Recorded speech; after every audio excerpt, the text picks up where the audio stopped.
Assalamualaikum warahmatullahi wabarakatuh. Selamat siang, perkenalkan saya Tias Fulan Wijayanti dengan NIM 112110684 dari kelas MA 21BA1 PMS. Pada kesempatan kali ini saya akan membahas sebuah berita yang sangat menarik dan terkini di tahun 2025. Tugas ini merupakan tugas ujian akhir semester ganjil pada mata kuliah berpikir kritis yang diampu oleh Bapak Halipi Hazizan SPT MM, yaitu mengenai berita kenaikan PPN 12% berlaku sejak 1 Januari 2025, sehingga pemerintah memberikan diskon listrik 50% hingga bagi-bagi beras gratis 10 kilo. Pada tugas ujian akhir semester ini, saya akan memberikan tanggapan ataupun komentar saya terkait kenaikan PPN hingga 12% yang sudah berlaku sejak 1 Januari 2025. Melalui pembahasan ini, kita bersama-sama akan lebih memahami kebijakan pemerintah terhadap kenaikan PPN 12% serta stimulus pendukung yang pastinya dapat membawa manfaat jika diimbangi dengan kebijakan pendukung yang efektif. Berita ini bersumber dari artikel tempo.co yang ditayangkan pada tanggal 16 Desember 2024. Dalam kebijakan pemerintah untuk menaikkan pajak pertambahan nilai atau yang dikenal dengan PPN menjadi 12% sudah berjalan sejak 1 Januari 2025. Kini diimbangi dengan berbagai stimulus seperti pemberian diskon listrik, bantuan pangan, dan insentif pajak. Merupakan langkah yang kompleks. Kebijakan ini juga menyeimbangkan antara upaya meningkatkan pendapatan negara dan menjaga stabilitas sosial ekonomi, terutama di tengah tantangan inflasi dan daya beli masyarakat. Dalam kebijakan ini juga mencerminkan bahwa strategi pemerintah dalam mengelola dampak redistributif dari kebijakan fiskal. Kebijakan ini dapat kita analisis menggunakan teori dan konsep dalam ekonomi publik, redistribusi pendapatan serta pengelolaan daya beli masyarakat, di mana dalam kenaikan PPN ini, menurut perspektif kebijakan fiskal yang mencakup efisiensi dan redistribusi dalam kebijakan PPN, di mana pajak pertambahan nilai atau PPN merupakan jenis pajak konsumsi yang bersifat regresif, yang artinya dampak beban pajaknya cenderung lebih berat bagi kelompok yang memiliki penghasilan rendah dibandingkan kelompok yang memiliki penghasilan tinggi. Sehingga hal ini dapat terjadi karena kelompok yang berpendapatan rendah biasanya akan menghabiskan sebagian besar pendapatan mereka untuk kebutuhan konsumsi, sehingga mereka akan membayar proporsi pajak lebih besar dibandingkan dengan pendapatannya. Sebaliknya, jika kelompok yang memiliki pendapatan yang cukup tinggi cenderung akan menyisihkan pendapatan lebih banyak untuk tabungan ataupun investasi di masa yang akan datang, sehingga mereka tidak dikenakan oleh pajak konsumsi. Dalam konsep regresivitas dalam PPN, berdasarkan dengan kerangka teori ekonomi publik menurut Musgrave pada tahun 1989 menyebutkan bahwa jenis pajak regresif seperti PPN ini dapat memperburuk ketimpangan pendapatan jika tidak diimbangi dengan kebijakan redistribusi yang memadai. Redistribusi juga diperlukan untuk memastikan bahwa dampak pajak tidak semakin melebar atau memperluas kesenjangan antara kelompok masyarakat kaya dan kelompok masyarakat miskin. Kebijakan redistribusi ini biasanya dilakukan melalui subsidi barang kebutuhan pokok atau kebutuhan sehari-hari, bantuan sosial, atau pengurangan beban pajak pada kelompok tertentu. Sebagai contoh, jika semua individu baik yang memiliki pendapatan rendah maupun yang memiliki pendapatan tinggi dikenai pajak yang sama untuk barang kebutuhan pokok seperti beras ataupun minyak goreng, maka kelompok yang berpendapatan rendah akan menghabiskan sebagian besar pendapatannya untuk pajak tersebut. Di sisi lain, kelompok kaya yang memiliki pengeluaran lebih besar daripada barang mewah akan merasakan dampak lebih kecil secara proporsional terhadap pendapatan mereka. Keseimbangan antara efisiensi dan redistribusi juga menjadi salah satu tantangan utama dalam kebijakan perpajakan. PPN juga sering dianggap sebagai pajak yang efisien karena mudah dipungut, juga memiliki basis pajak yang luas dan tidak mengganggu keputusan investasi. Namun, perlu diperhatikan bahwa regresivitas dapat menjadi hambatan bagi tujuan redistribusi pendapatan yang adil, sehingga pemerintah mencoba mengurangi dampak regresivitas PPN melalui dua pendekatan utama. Yang pertama yaitu subsidi dan pembebasan pajak pada barang strategis atau barang-barang yang dikategorikan sebagai kebutuhan pokok seperti beras, gula, minyak goreng rakyat, dan tepung terigu. Barang-barang ini mendapatkan pembebasan atau pengurangan PPN. Hal ini bertujuan untuk meringankan beban kelompok masyarakat yang memiliki pendapatan rendah, yang lebih tergantung pada barang-barang tersebut. Contohnya di Indonesia, PPN untuk gula industri dan minyak kita tetap 11%, bukan 12%, dan pemerintah menanggung selisih kenaikan pajaknya. Yang kedua yaitu bantuan langsung kepada masyarakat rentan. Pemerintah memberikan bantuan langsung seperti pemberian diskon listrik 50% untuk pelanggan daya 2.200 watt ke bawah, dan pembagian beras 10 kilo kepada 16 juta keluarga pada bulan Januari dan Februari 2025. Bantuan langsung ini dirancang untuk menjaga daya beli masyarakat rentan, terutama dalam menghadapi kenaikan harga barang atau inflasi yang mungkin timbul akibat adanya kebijakan kenaikan PPN ini. Penyesuaian redistributif berdasarkan teori ekonomi publik menurut Musgrave tahun 1989 menekankan bahwa kebijakan redistributif yang tepat harus mampu mengurangi dampak regresivitas tanpa adanya mengorbankan efisiensi. Dalam konteks ini, efisiensi pajak yang mencakup kebijakan PPN tetap diterapkan dengan basis yang luas, tetapi dilakukan dengan adanya pembebasan atau pengurangan pajak pada barang strategis. Tujuannya adalah untuk meminimalkan beban pada kelompok rentan.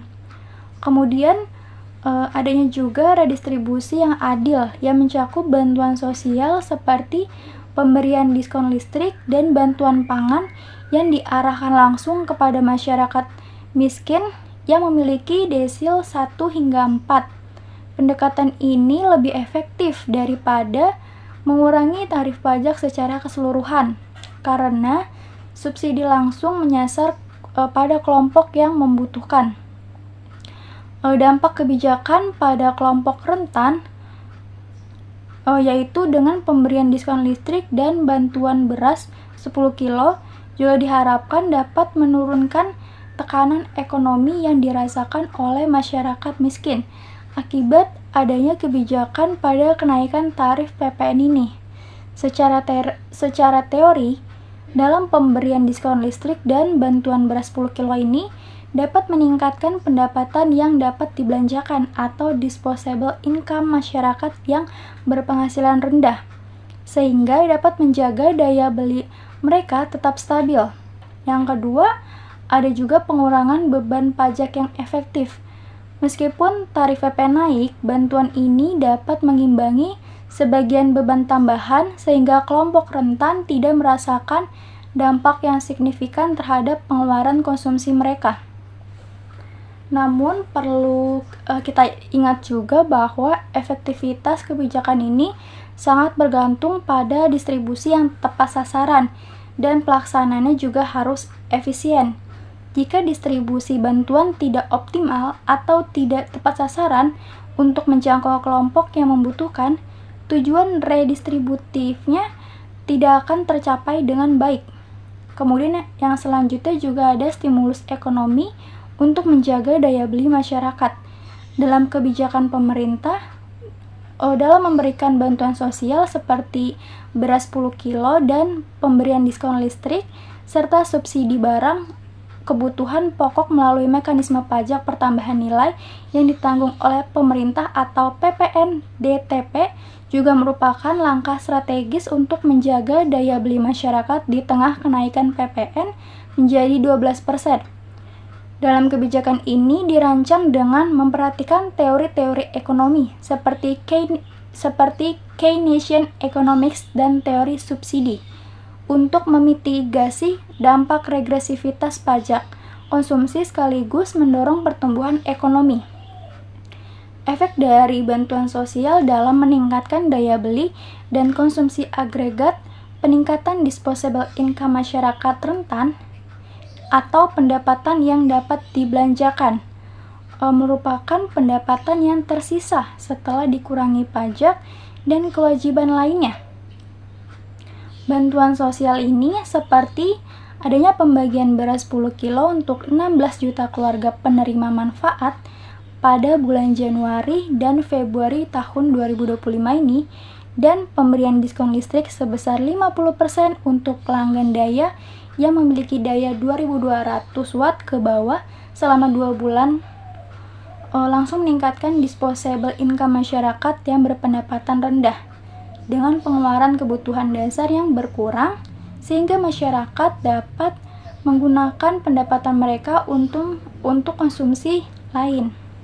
Sehingga menurut Keynesian Economics, yaitu kelompok masyarakat berpendapatan rendah memiliki marginal propensity to consume atau MPC yang lebih tinggi, di mana MPC ini mengukur proporsi tambahan pendapatan yang akan digunakan untuk konsumsi dibandingkan untuk ditabung atau diinvestasikan, karena kebutuhan dasar mereka belum sepenuhnya terpenuhi, sehingga kelompok ini cenderung akan membelanjakan hampir seluruh tambahan pendapatannya untuk konsumsi atau untuk kebutuhan sehari-hari, yang pada akhirnya dapat meningkatkan permintaan agregat dalam perekonomian.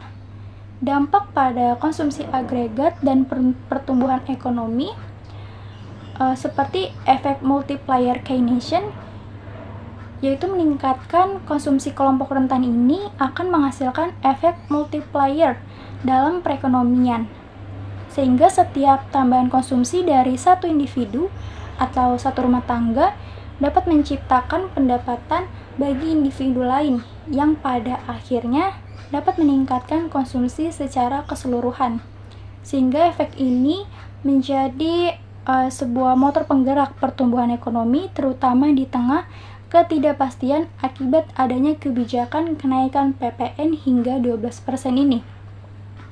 Dalam peran bantuan sosial dalam stabilitas sosial ekonomi, yaitu pada dampak ekonomi, bantuan sosial juga memiliki fungsi, yaitu untuk mengurangi tekanan sosial yang mungkin timbul akibat adanya kenaikan harga barang dan jasa setelah diimplementasikannya kebijakan PPN 12% ini.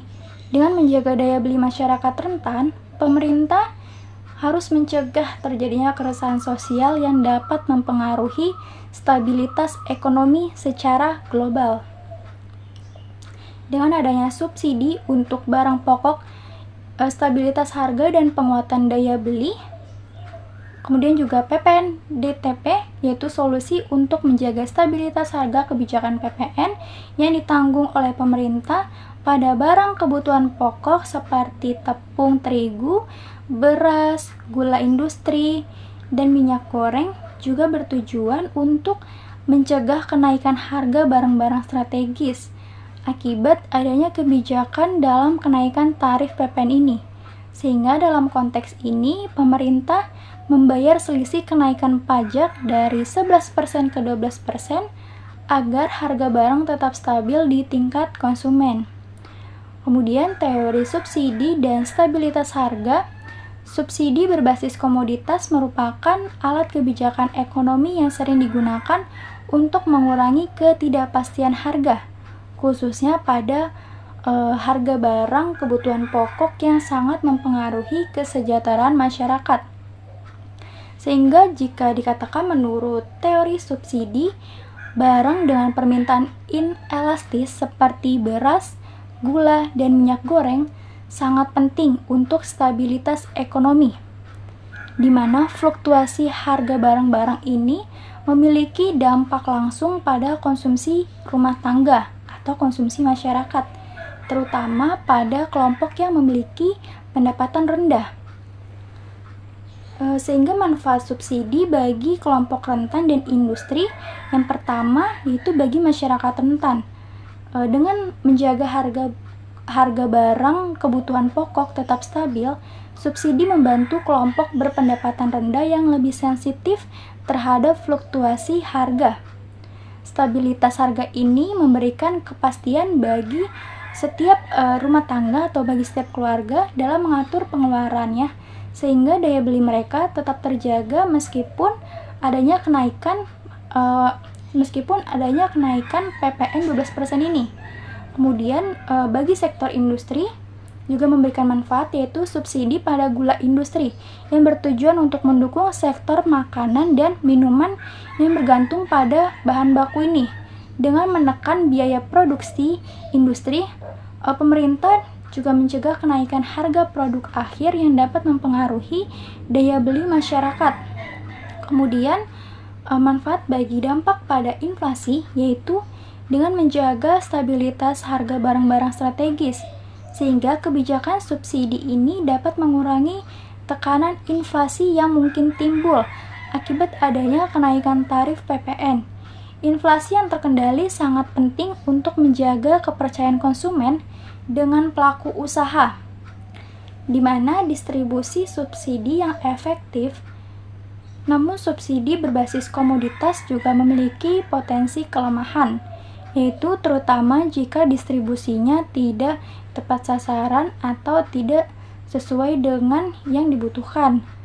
Kebocoran dalam sistem distribusi dapat menyebabkan subsidi dinikmati oleh kelompok yang sebenarnya tidak membutuhkan.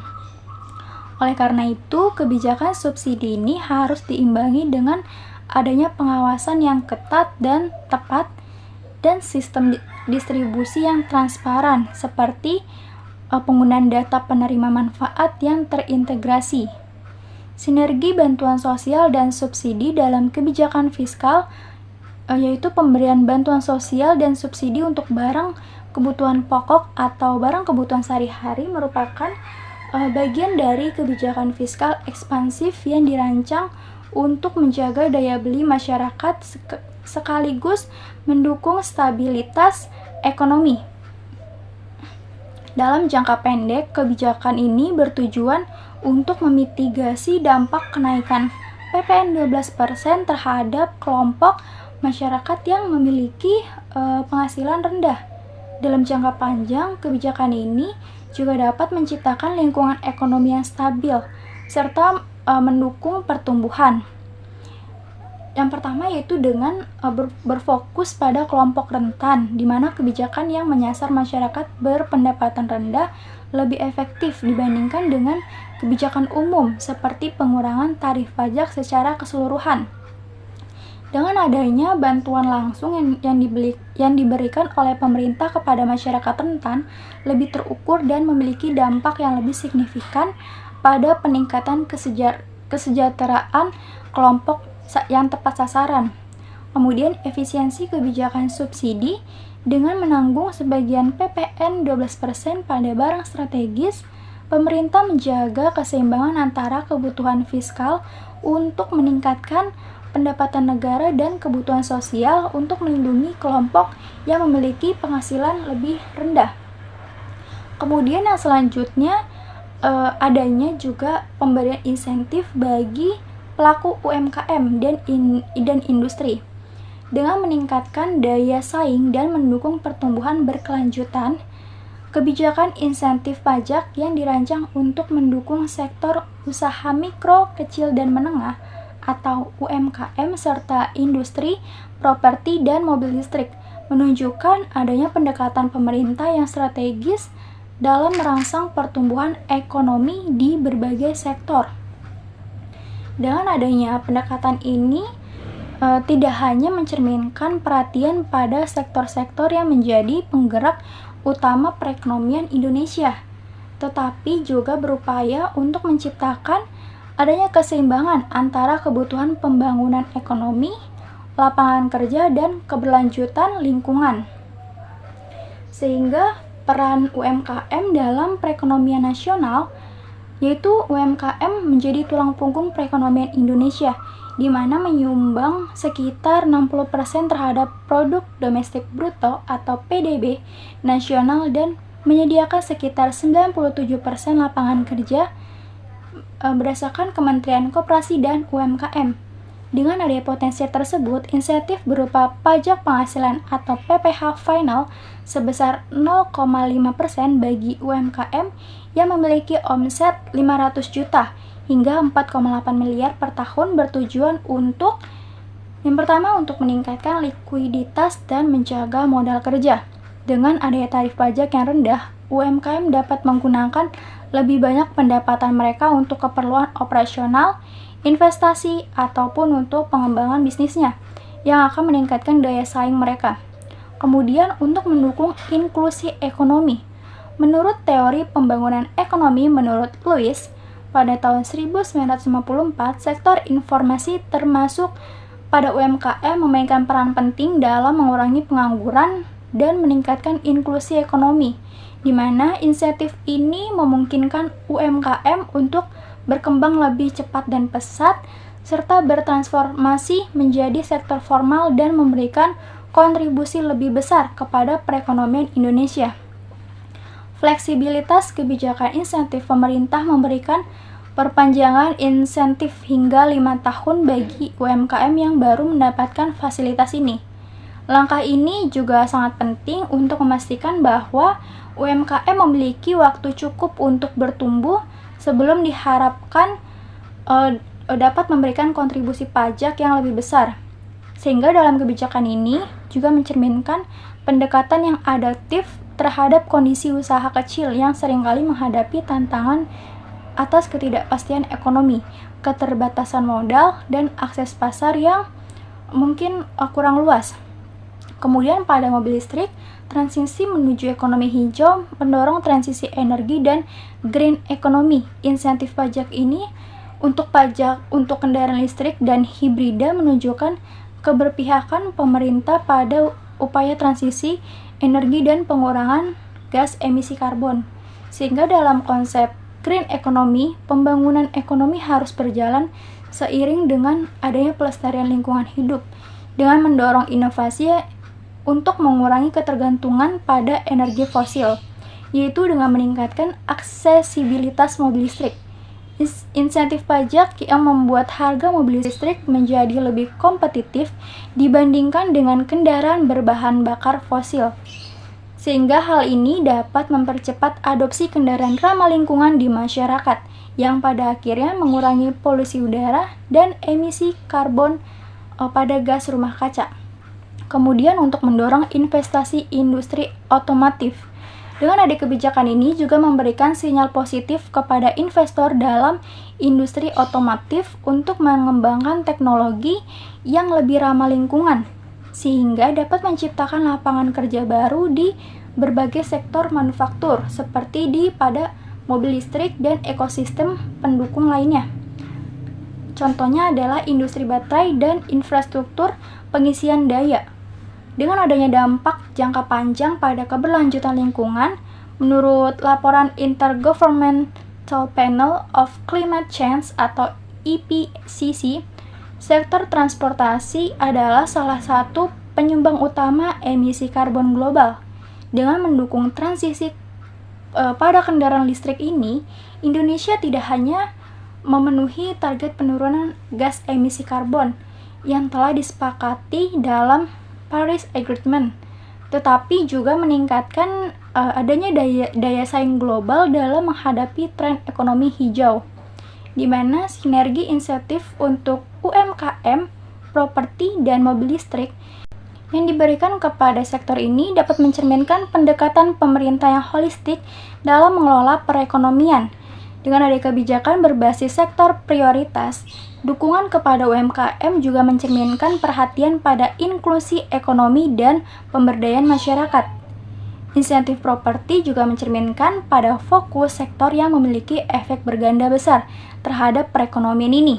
Kemudian untuk insentif mobil listrik juga mendukung adanya transisi menuju ekonomi hijau yang berkelanjutan. Selanjutnya, juga berguna untuk memastikan dengan adanya keseimbangan jangka pendek dan jangka panjang, di mana dalam jangka pendek insentif ini mendorong konsumsi, investasi, dan lapangan kerja. Dan untuk jangka panjangnya sendiri, kebijakan ini juga mendukung adanya transformasi struktural menuju ekonomi yang lebih inklusif, produktif, dan berkelanjutan.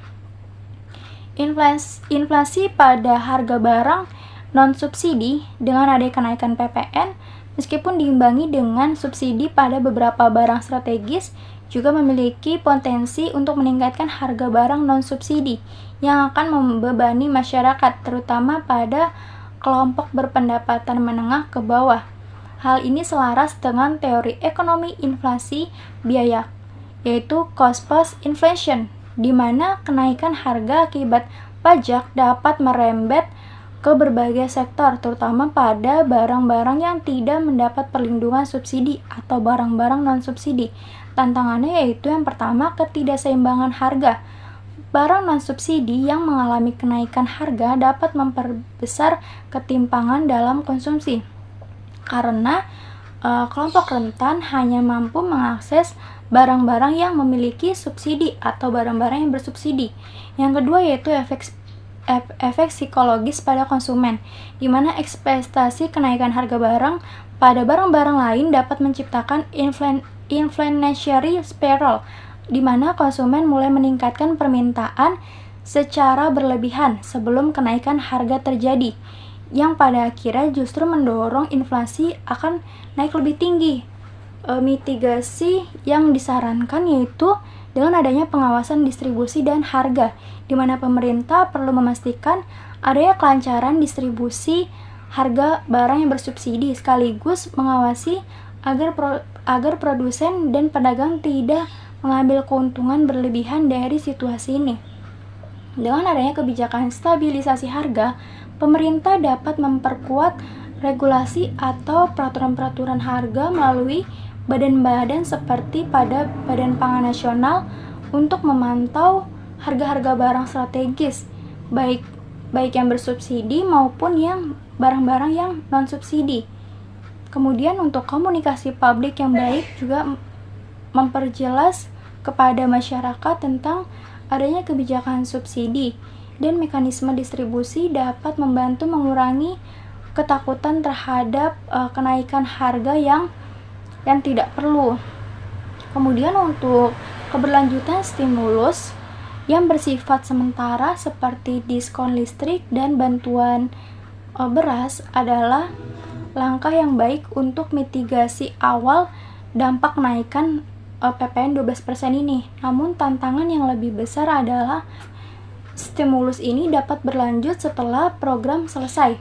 Bantuan sosial yang bersifat sementara tidak cukup untuk menciptakan perubahan struktural dalam pengentasan angka kemiskinan di Indonesia.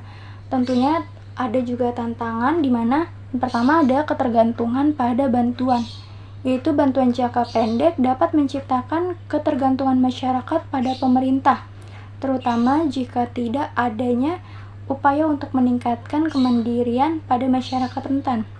Kemudian, ketidakseimbangan efek jangka pendek dan jangka panjang, di mana stimulus yang tidak disertai dengan program pengembangan yang berkelanjutan dapat memberikan efek ekonomi yang cepat hilang atau short-lived effect. Mitigasi yang disarankan yaitu perlu adanya investasi dalam program pengembangan keterampilan sehingga pemerintah dapat mengombinasikan bantuan langsung dengan adanya pelatihan keterampilan kerja, seperti perlu juga dibuatkannya program peningkatan produktivitas melalui pelatihan wirausaha atau entrepreneur, atau adanya juga sertifikasi keterampilan, sehingga hal ini selaras dengan teori pembangunan manusia, yaitu Human Capital Development, yang menyatakan bahwa investasi pada peningkatan keterampilan akan memberikan dampak ekonomi jangka panjang yang lebih baik. Kemudian integrasi dengan pengembangan UMKM. Stimulus dapat dikaitkan dengan adanya kebijakan untuk memperkuat UMKM seperti bantuan modal usaha atau akses pasar yang mudah agar masyarakat memiliki peluang untuk meningkatkan pendapatannya secara mandiri. Kemudian untuk peningkatan infrastruktur ekonomi di pasar tradisional, akses ke teknologi dan konektivitas logistik dapat meningkatkan efektivitas stimulus dengan menciptakan peluang ekonomi baru di tingkat lokal. Sehingga kesimpulannya, meskipun kebijakan subsidi dan stimulus memiliki niat baik untuk mengurangi beban masyarakat rentan, keberhasilan dalam jangka panjang juga bergantung pada implementasi yang terencana dan terintegrasi dengan baik. Sehingga diperlukan bahwa pemerintah itu harus perlu fokus pada kebijakan yang tidak hanya merendam dampak kenaikan PPN 12%, tetapi juga memperkuat fondasi ekonomi masyarakat rentan melalui pengembangan kapasitas individu dan kolektif. Kombinasi antara subsidi, stabilisasi harga, dan program pemberdayaan akan memberikan dampak yang lebih berkelanjutan bagi kesejahteraan masyarakat. Sehingga dengan adanya kenaikan PPN menjadi 12% ini merupakan langkah yang beresiko, tetapi dapat membawa manfaat jika diimbangi dengan adanya kebijakan-kebijakan pendukung yang lebih efektif bagi masyarakat, di mana stimulus yang diberikan menunjukkan perhatian pada pemerintah terhadap kelompok rentan, namun dampaknya harus perlu diawasi agar benar-benar dirasakan oleh masyarakat yang membutuhkan. Sehingga dalam jangka panjang, kebijakan ini harus disertai dengan adanya upaya dalam memperkuat sektor ekonomi produktif dan mengurangi ketergantungan masyarakat pada bantuan sosial. Sekian tanggapan ataupun komentar yang dapat saya berikan pada berita kenaikan tarif pajak PPN hingga 12% ini. Jika ada kata-kata yang kurang berkenan, mohon dimaafkan. Wassalamualaikum warahmatullahi wabarakatuh.